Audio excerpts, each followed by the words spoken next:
After 15 years on death row in Saudi Arabia, Steve Munyakho is finally coming home. What began as a leap of faith abroad became a brutal fight for survival, justice and redemption. At the center of it all is Dorothy Kwayu, a veteran journalist and a mother whose unshakable love lit the way through the darkest days. This is not just a man's return from prison. It's a story of fierce motherhood, unbreakable hope, and the family's fight to stay whole. KTN's Vera Mora visited Dorothy's home, where hope has lived for over a decade, to witness a reunion that has been 15 years in the making.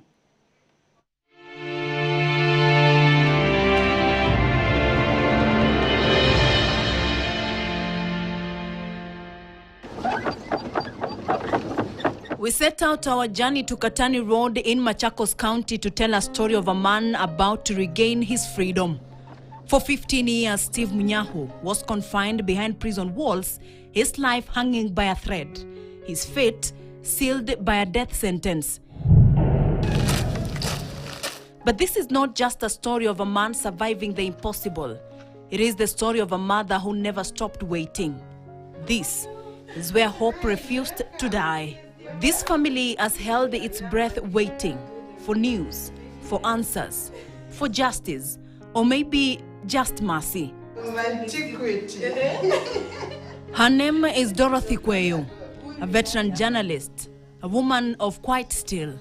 Behind her laughter are memories soaked in tears, prayers whispered through sleepless nights, and a faith that refused to waver. This is Steve-O. This is Steve-O. And this is the sister Jane Francis. Yes. Now. And Patricia is inside. Oh, Patricia 4 days away. Today, her home is warm and laughter echoes Dorothy's radiant joy. Her firstborn son prepares to step out of the shadows, and on Monday, he leaves Saudi Arabia, not just returning home, but rising as a free man. I'll wait for the day. I don't know what I'll do, because I know when the news broke out, I let myself go. I thank God this house has very few people. They would have seen a spectacle. Because it was not easy to comprehend. This will be the first time any family member lays eyes on Steve-O in 15 years. Yet for Dorothy Kwayu, his mother, he never truly disappeared.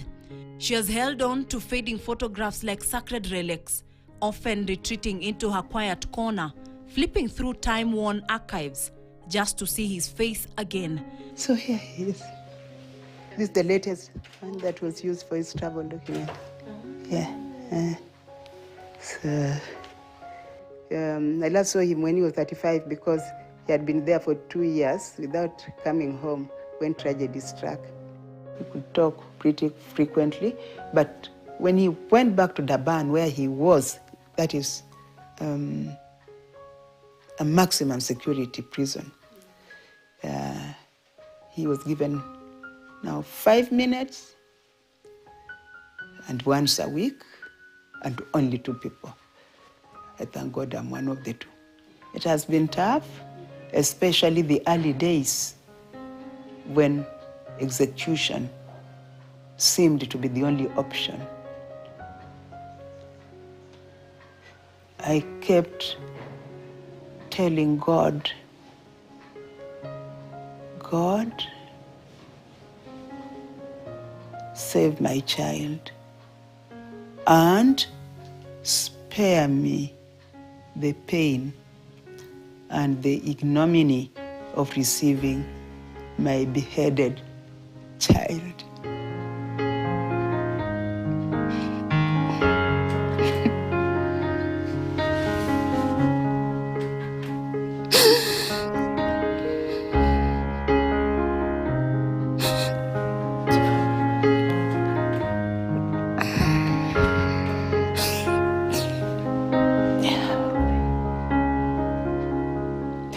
The beheading thought.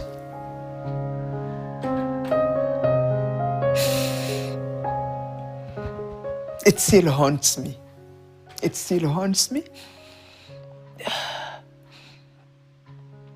And it was to haunt me for 4 solid years until the possibility of the bereaved family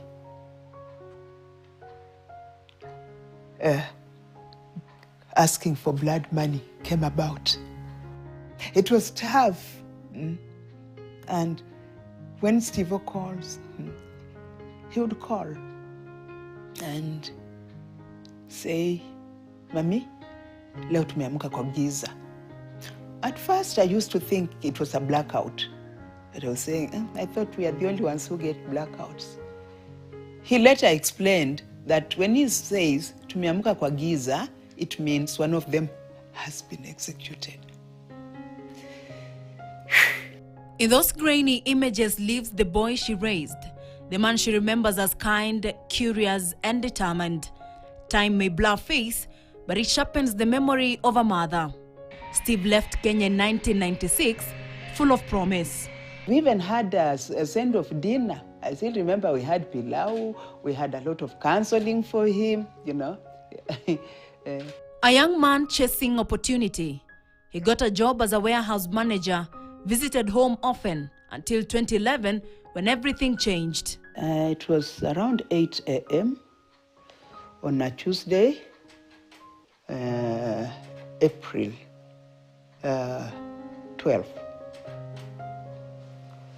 And we were living in Nairobi West on Geta Close. And my first cousin called and told me, the news we are getting is that Steve fought with his workmate and he's dead. Now, you get there's ambiguity there, isn't it? And he's dead.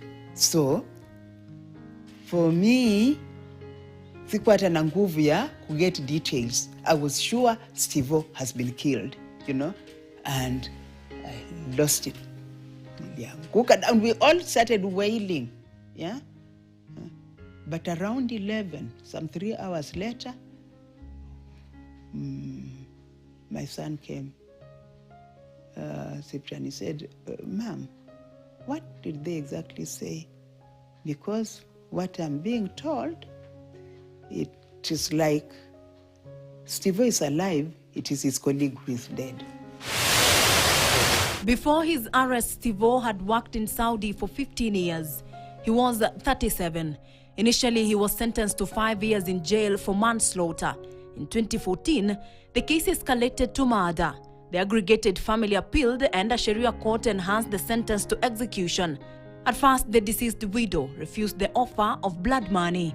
November 2018, when the talks about blood money came, we were on tenterhooks. They started at 400 million. And it was only in November 2023 that they reached 150 million, and they said, here we stand and we can go no lower. Yeah. So that was the amount that was relayed to me. Yeah. And it was terrible, because when the diaspora office lady called me and broke the news, I told her on phone, that is not an amount I can raise. And she said, anyhow, come for your letter. But where others gave up, Dorothy began a quiet revolution. She knocked on doors, she wrote emails, and asked for help. Through the hashtag Bring Steve Home campaign, family and friends raised 20 million Kenyan shillings. The Muslim World League stepped in with 129 million Kenyan shillings more. And at last, there was a spark of hope. But that glimmer began to fade. Over the last 4 months, she's been swimming in a tide of emotions, confusion, anxiety, and a growing frustration. She couldn't understand why it was taking so long to hear news of her son's release. From the time it was announced until now, it has been 4 months. And I was starting to doubt whether it's going to come. It was almost like, have they revised, are they reviewing the case? Yeah? Which is also quite possible. Now at 51, Steve is finally free. He will board a plane on Monday, and by Tuesday midnight, Dorothy will hold her son once more. However, no words can capture what that moment will feel like.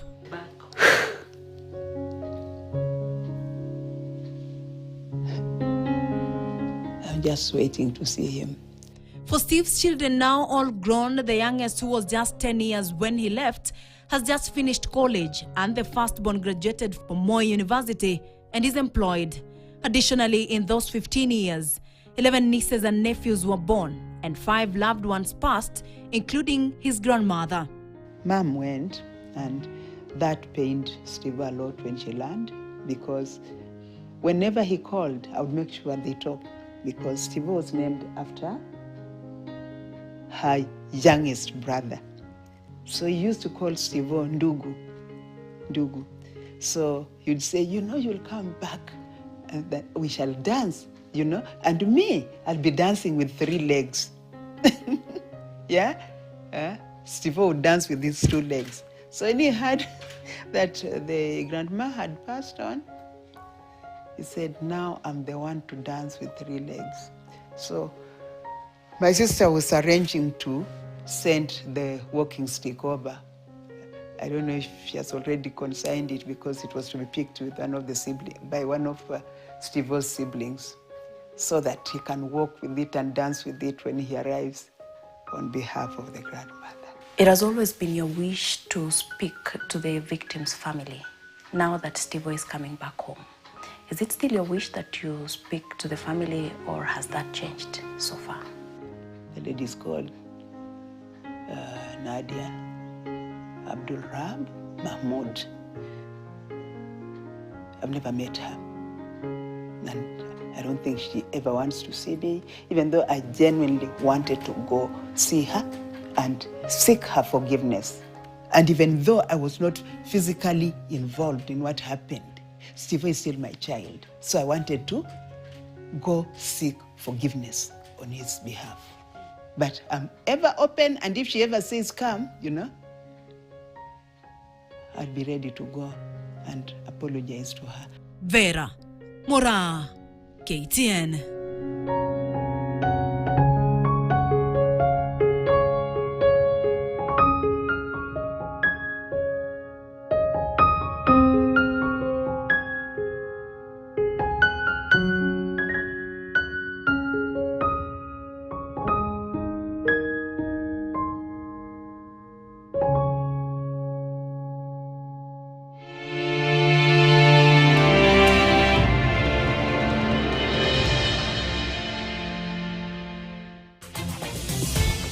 Coming up, as 2020